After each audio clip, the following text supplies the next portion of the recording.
இவ்வளோ அழகான இந்த மகா கந்த சஷ்டி விரதத்தை நாங்க இருந்தால் என்ன பலன்? முதல்ல குழந்தைக்காக காத்திருக்கிறவர்கள்ல இருந்தே நான் ஆரம்பிக்கிறேன். கண்டிப்பாக குழந்தை பேரு அப்படிங்கிறது கிடைக்கும். ஏன்னா இதுக்கு ஒரு பழமொழியே நம்முடைய பெரியவங்க சொல்லியிருக்கிறாங்க, சஷ்டியில் விரதம் இருந்தால் அகப்பையில் குழந்தை வரும் அப்படின்னு. அதனால வரும், கண்டிப்பாக குழந்தை வரும். அதை பத்தி நீங்க கவலையே பட வேண்டாம்.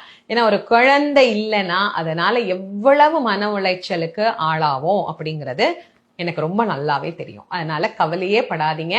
நிச்சயமா உங்களுக்கு கண்டிப்பா முருகப்பெருமான் ஒரு குழந்தைய நிச்சயம் தருவார். அதோட இல்லாம கல்யாணம் ஆகணுமா இந்த விரதம் இருக்கலாம்.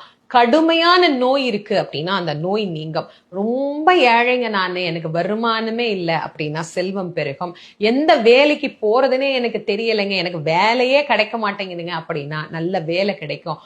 அது மாதிரி நம்ம கிட்ட இருக்கக்கூடிய பிரச்சனைகள் எல்லாத்தையும் அவன் தவிடு பொடியாக்கி நமக்கு நன்மையை கண்டிப்பா தருவார்.